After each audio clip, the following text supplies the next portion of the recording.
محتوی نظیر رسانه پشت پرده. سلام، بنده امین فردین، خوشحالم که به همراه تیمم بار دیگه با یک برنامه پشت پرده دیگه با شما هستیم. امروز قصد داریم که راجع به پشت پرده های جنجالی و عجیب و غریب یکی از نماینده‌های فعلی مجلس شورای اسلامی ایران با شما صحبت بکنیم. آقای غلامرضا تاجگردون، متولد 1345 که اهل گچساران هستند و نماینده فعلی مجلس از حوزه انتخابی گچساران هم هستن که در مجلس اعتبارنامه‌شون به رأی گذاشته شد و در حال حاضر با 159 رأی اعتبارنامه ایشون رد شد و به کمیسیون تحقیق مجلس ارسال شد. اعتبارنامه به قول همون فارسی خودمون یعنی صلاحیتش دیگه، یعنی نماینده مجلس میتونن راجع به صلاحیت یکی دیگه از نماینده مجلس توی مجلس اعتراض بکنن و اگر 8 نفر 9 نفر آدم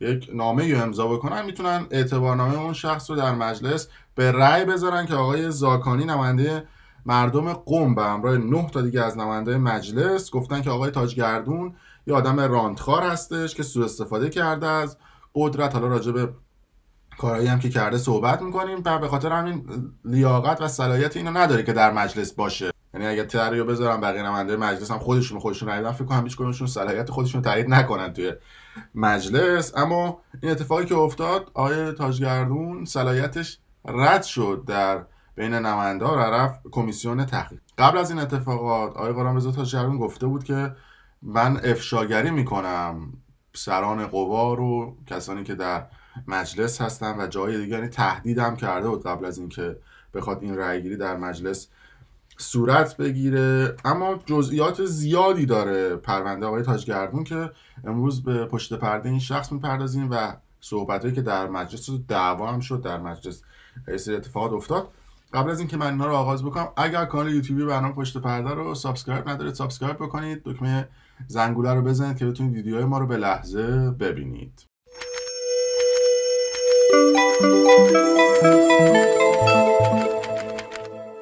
اما داستان آقای غلامرضا تاجگردون خیلی پیچیده و عجیب و غریب هستش. ایشون از سال 1368 در دستگاه دولتی ایران بودن، سمت داشتن، نماینده مجلس در دوره‌های 9م، 10م و 11م بودن. یعنی در حال حاضر نماینده مجلس 11م، 2 دوره قبلی هم بودن. در مجموع با این دوره میشه 3 دوره است که نماینده مجلس هستن و 9 تا از نماینده مجلس گفتن که آقای تاجگردون این صلاحیتش باگ داره. قبل از اینکه آقای تاجگردون بخواد برای انتخابات ثبت نام بکنه، طوفانی از حاشیه‌ها ایجاد شد که گفتن آقا اصلا صلاحیتش رو تایید نکنید. بعد از اینکه صلاحیتش تایید شد دیگه جنجال‌های زیادی به پا شد تا اینکه در مجلس آقای زاکانی اومد و گفت باید به رأی گذاشته بشه. به رأی هم گذاشتن و 159 نفر گفتن که ایشون صلاحیت نداره. اما اتهاماتی که بهشون زده بودن، یعنی به آقای تاجگردون هستش که ایشون شبکه‌های خانوادگی و فامیلی در شرکت‌های دولتی و خصوصی تأسیس کرده و حالا راجع به شبکه‌های شرکتیش هم میگیم و رانت داشته، سوء استفاده از جایگاه قدرتش داشته. قبل از اینکه نماینده مجلس بشه عضو هیئت مدیره 12 تا شرکت بوده. یعنی طرف توی ایران یه دونه سوپرمارکت داره، به سختی میتونه مدیریتش بکنه، ایشون چجور 12 تا شرکت داره؟ من موندم. پس از اینکه نماینده مجلس شده 52 تا شرکت تأسیس کرده که عمده این شرکت‌های پتروشیمی و نفتی بودن و خودش هم عضو کمیسیون برنامه و بودجه بوده و پروژه‌های زیاد دولتی رو با رانت و لابی به شرکت‌های خودش واگذار کرده. یعنی شما توجه کنید، خودش رفته گفته که خب این بودجه اومده مثلا فلانجا باید چای نفت بزنن، منم میرم یه دونه شرکت نفتی تأسیس میکنم، خودم بودجه رو میدم به شرکت خودم، چرا بدم به یکی دیگه؟ بعد پولا رو هم میخوریم، خودم هم تو مجلس هم کسی نمیتونه نظارت بکنه که خودمونیم با خودمون دور هم دیگه. از اون طرف با دستکاری بودجه در سال 99 در کمیسیون تلفیق اون رو به نفع نجومی بگیرا تغییر داده که در نوع خودش جالب. مدرک دکترای آقای غلامرضا تاجگردون هم جالب بوده که خودش گفته که مدرک دکتراش از مؤسسه گلوبال بیزینس در بروکسل بلژیک دریافت کرده که بعد از اینکه مدرک دکتراشو برای ثبت نام در مجلس 11 ارائه داده بوده متوجه شدن که این دانشگاه تو لیست دانشگاه معتبر نیست. بعد تازه اوج فاجعه کجا بوده که اصلا این دانشگاه وجود خارجی نداشته، یعنی اصلا همچین دانشگاهی نیست که بخواد مدرک دکترا بده و رفتن مثلا یه دونه دانشگاه تأسیس کردن خودشون برای خودشون تو سربرگ، نه توی مثلا فضای فیزیکی، اسمشون مثلا گذاشتن دانشگاه پشمک الدوله. بعد از طریق همون دانشگاه پشمک الدوله برای خودشون مدرک دانشگاهی صادر کردن. حالا این خوبه، یه سری از نماینده مجلس رفتن وبسایت طراحی کردن، مثلا زدن دانشگاه خیارالدوله، وبسایتش هم زدن، تو گوگل هم میاد، سایت میاد، عکسای دانشگاه میاد، عکسای نمیدونم اساتید میاد، قشنگ سایت شیک دانشگاهی. بعد برداشتن اسمش رو عوض کردن، بعد مدرک برای خودشون درست کردن، گفتن این مال این دانشگاهه. اینا دیگه کیان؟ مثلا سره مثلا یه دادا میخوان چجوری کلا بذارن. اما با همه این چیزایی که تو پرونده آقای تاجگردون بوده، ایشون قبل از اینکه نماینده مجلس بشه و توی تبلیغات انتخاباتی خودش حسابی هم شاخ و شونه کشیده بود برای یه سری افراد در مجلس و گفت بود که من برم تو مجلس حال خیلی آره میگیرم. یکی از فیلم‌های تبلیغاتیش قبل از انتخابات مجلس رو ببینید. میتونید پایین بشینی در مجلس حکومت کنید، یعنی الزام نیست به آقای لاریجانی عارف میگفتن شما باید مدیریت بر مجلس کنید، نه مدیریت در مجلس کنید. مدیریت بر مجلس یعنی که تو اراده کنی که یه کاری انجام بشه وسط اتفاق بیفته. فرقی نمیکنه موضوع سیاسی باشد، موضوع اقتصادی باشد، موضوع اجتماعی و فرهنگی باشه، تو باید این کار بتونی انجام بدی. میدونم که دولت بعد شاید آسیب، این دولت قطعا اصلاح طلب نیست، مجلس بعد قطعا مجلس اصلاح طلب نیست، همینا. من میگم دولت اصولگرا، مجلس اصولگرا، بازم من قول میدم نفر اول اون مجلس باشم. بله، اینجور شاخشونه کشیدن ها در فعالیت سیاسی فکر میکنم عوارض داره و یه همچین روزی آقای تاجگردون رو توی مجلس خفت کرد که آقای زاکانی اومد و توی مجلس سخنرانی کرد و گفتش که باید آقای تاجگردون صلاحیتش و اعتبارنامه‌اش به رأی گذاشته بشه. سخنرانی که آقای زاکانی کرد خیلی تاثیرگذار بود توی تفکر سری از نماینده مجلس که بعد از این سخنرانی که الان براتون پخش میکنم برای آقای تاجگردون رأی گذاشتن و ببینیم این صحبت آقای زاکانی رو. علاوه بر این که این یک رویه است که اگر این رویه مورد توجه قرار نگیره برای سالهای بعد یک پایه غلطی گذاشته میشه که ماحصل اون هر کسی میتونه 7 نفر 8 نفر 10 نفر رو از یک شعبه در مجالس آینده در حقیقت مورد مطمع نظر قرار بده و نهایتا مجلس مسلوب الید بشه و همین این امکانی رو ایجاد میکنه که وصیت‌نامه حضرت امام که توجه مجلس رو در مقابله با تخلفات کسانی که از مجاری قانونی عبور کردند و در ایستگاه آخر در مجلس قرار گرفتن قرار داده. لذا ما نه حق خودمون رو جناب آقای دکتر میتونیم واگذار بکنیم به شعبه و هم این خلاف اصل 93 و سایر اصولی که ذکر کردم از قانون اساسی است و خواهش میکنم که این اختیار رو به رأی بگذارید. که جناب آقای دکتر زاکانی دادن و اشاره به اصل 85 قانون اساسی که در حقیقت رأی نمایندگی قابل واگذاری نیست و این اشکال و این اخطار رو دونستن، من این اخطار رو وارد میدونم. اجازه بدید این اخطار به رأی گذاشته باشه و مجلس برای این اخطار تصمیم بگیره و بعد از اینکه مجلس نظرش رو اعلام کرد بعد خدمت دوستان هستیم. دوستان اجازه بدن. اصل 194 هم مشخص کرده که در ادامه بحث بعد از اظهار نظر نمایندگان، یعنی بعد از رأی نمایندگان محترم به این اخطار، اصل 194 بعد مسیر رو مشخص کرده. ماده 194 اجازه بدید. نخیر، رأی گیری میشه، نه با قیام قعود. رأی با دستگاه رأی انجام میشه. لذا اجازه بدید ما اخطار قانون اساسی رو به رأی محترم نمایندگان میگذاریم. دوستان آماده باشن. اگر اجازه بدین ما اول اخطار رو به رأی میذاریم، بعد بقیه حرفا رو میشنویم. دوستان آماده باشن برای اخطار رأی گیری میکنیم.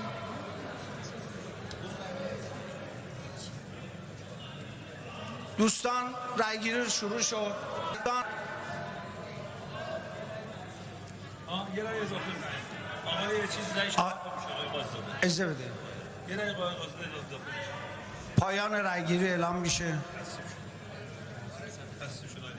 159 نفر موافقن و 60 نفر بله. آواز داده. 60 نفر.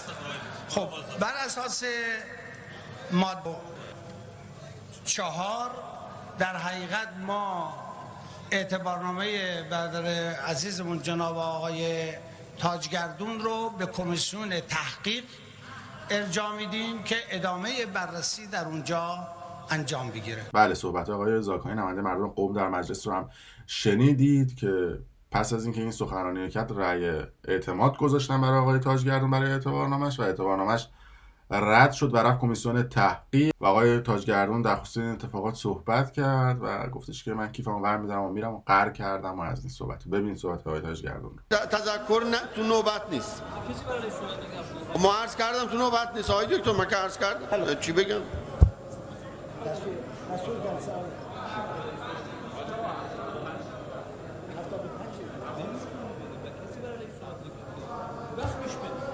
خیلی خوب آقای بله دستور آقای خیلی خوب اجازه بدید یه وقت وقت آقای تاجگردون شما بفرمایید. بسم الله الرحمن الرحیم. الحمدلله رب العالمین توکلت علی الله. جناب آقای رئیس، البته من در انصاف و عدالت حضرت عالی و هیئت رئیس ضمن که تذکرات رو دارم شکی ندارم، اما خواهش میکنم حضرت عالی و نمایندگان محترم توجه بفرمایید. جناب آقای رئیس، انتظار داشتم که قبل از رأی گیری عنایت داشته باشید، ولی خب حالا اراده حضرت عالی و جمع حاضر بر این بود که این اخطار وارد تشخیص داده بشه و به رأی گذاشته بشه، برخلاف آنچه که سخنگوی هیئت رئیسه در 2-3 جلسه گذشته اعلام فرموده در ارتباط با رویه اعمال رأی شعبه در صحن علنی. منم تا امروز توکل به خدا کردم و حرفی نزدم. دوستان عزیز فرایندی رو طی کردن، مجموعی از اطلاعات رو تقدیم شورای محترم نگهبان کردن، پاسخها رو دریافت کردن، برخلاف همه قوانین آیین‌نامه ها. آقای دکتر شعبه نایب رئیس محترم حضرت عالی بعد از گذشت زمان اعتراضات نامه نوشت به شورای محترم نگهبان. من وظیفه دارم از شورای محترم نگهبان تشکر کنم، بالاخره دور اولم نیست که بخوام.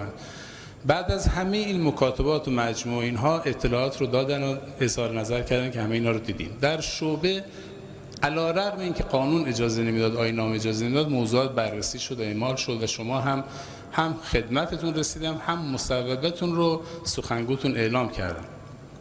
من نمیدونم بر اساس چه چیزی امروز بر حضرت عالی اینجور عمل شد که این کار رو انجام بدیم. آیا اگر کسان دیگری در شعبه بهشون تذکر داده میشد یا به عبارتی بهشون اعتراض میشد، امروز یک نفر دیگر اینجا پا میشد و میگفت من بر اعتراضم باقی هستم، که اون یکی غلامرضا تاجگردون نبود که مظلومانه میخواهید در این مجلس باش برخورد بکنید، آقای دکتر این رویه خوبی نیست. من نه دایه ماندن دارم، نه تمایل به ماندن دارم، نه اصرار بر ماندن ندارم. یک کیف میگیرم از این مجلس میرم بیرون. شما هستید که میبایستی در برابر درگاه خداوند متعال روز قیامت، شب آخرت پاسخگوی اعمالتون باشید، وگرنه بنده اجازه بدید از آنجا که امروز اجازه بدید از آنجا که اسم من گفته شده و قرار است بره به شعبه تحقیق، دنیا محل کوچکی، گوشه کوچکی از نشان آخرت است. همه ما روز آخرت، چون اسمم رو گفتید دارم میگم آقای رئیس، چون اسمم رو گفتید دارم عرض میکنم، دنیا گوشه کوچکی از آخرت است. من در هر مقامی و منصبی که باشم میبایستی پاسخگوی هر احد و ناسی از جامعه باشم که اگر سوالی کنم پاسخ بودم. حتما هم در شعبه تحقیق حضور پیدا میکنم میگم، ولی خواهش میکنم به این بسنده نکنید. شما وظیفتون هست قانون، آیین‌نامه و آخرت و شرع و قانون اساسی رعایت کنید. السلام علیکم و رحمت الله. جناب بله، این صحبت آقای تاجگردون واکنش آقای قالیباف رئیس مجلس رو هم به همراه داشت که اینجوری جواب آقای تاجگردون رو داد. ما حتما همینطور که گفتید قسم یاد کردیم، مخصوصا ما در هیئت رئیسه 2 بار قسم یاد کردیم که حتما آیین‌نامه داخلی رو و قانون اساسی رو رعایت کنیم. ما واقعا قانون رو رعایت کردیم. به هر حال وقتی که در این موضوع تذکر هست در حوزه قانون، یعنی اخطار قانون اساسی هست، ما این اخطار رو به رأی نمایندگان گذاشتیم. این طبق آیین‌نامه است و نمایندگان رأی خودشون رو دادن و همینطور که در همون نامه شورای نگهبان، همون شورای نگهبانی که جناب عالی رو تایید کرده و در شعبه بحث شده، همون شورای نگهبان هم در بخشنامه‌ای که اشاره شده در اونجا هست که حتما باید در مجلس در حقیقت این اتفاق نظر در تصویب هایی که هست صورت بگیره. خب یه اتفاق نظر نبوده، لذا اون رو ما به رأی مجلس گذاشتیم. پس به رأی مجلس احترام بگذاریم. بعد ادامه آیین‌نامه هم روند روشنه. در آیین‌نامه داخلی بعد اینکه اخطار قانون اساسی رأی آورد، پرونده جناب عالی اعتبارنامه طبق روال آیین‌نامه بعد از شعبه به کمیسیون تحقیق میره. در کمیسیون تحقیق 15 روز وقت هست، شما اونجا میتونید مسائل خودتون رو بگید و کمیسیون تحقیق اونجا بر اساس وظایفش اعلام نظر میکنه، یا کمیسیون تحقیق در حقیقت اعتبارنامه جناب عالی رو تایید میکنه یا اعتبارنامه جناب عالی رو رد میکنه. تازه اگر کمیسیون تحقیق اعتبارنامه شما رو رد کرد، اعتبارنامه به صحن مجلس میاد. در صحن مجلس شما وقت دارید، سخنگو وقت دارن، ما مکلفیم آیین‌نامه رو رعایت کنیم و ما آیین‌نامه رو رعایت کردیم. به هر حال اجازه بدید که هممون مسیر قانون رو طی کنیم و اعتبارنامه ایشون همینطور که گفتم به کمیسیون تحقیق میره و انشالله در زمان خودش مجددا به صحن برخواهد گشت. خلاصه توی این مجلس گفتم دیگه، اگر برای این نماینده مجلس بخوان رأی اعتماد بذارن و اینکه بگن که خودتون به خودتون رأی بدید، 90 تا 100% خودشون به خودشون رأی نمیدن. یعنی خیالتون تخت راحت. بعد جالبه که مثلا توی اون نکاتی که برای آقای تاجگردون نوشتن سوء استفاده از جایگاه و قدرت. کدوم یکی از این نماینده مجلس از جایگاه و قدرتش سوء استفاده نکرده؟ دور قبلی که ما دیدیم یه عده‌شون که ترتیب یه عده رو میدادن، یه عده‌شون سوء استفاده کردن، یه عده‌شون رانت کرده بودن. تا وقتی که شفافیت در مجلس نباشه، شفافیت در آراشون نباشه که به کی رأی میدن، شفافیت در این که نامه هایی که میزنن به کجا هست، تمام نامه هایی که میزنن با سربرگاشون مشخص باشه که به کجاست، شفافیت های اصطلاحاً نامه های اداریشون و شفافیت های مالیشون قبل انتخابات و بعد از انتخابات. این چند تا مورد تا وقتی حل نشه همیشه این اتفاقات میفته و این افراد وارد مجلس میشه. در هر صورت مرسی که تا این لحظه با رسانه پشت پرده همراه بودید و اگر دوست داشتید کانال یوتیوب برنامه پشت پرده رو سابسکرایب کنید، ویدیو رو لایک کنید و برای دوستان خودتون به اشتراک بذارید. ممنون که تا این لحظه با ما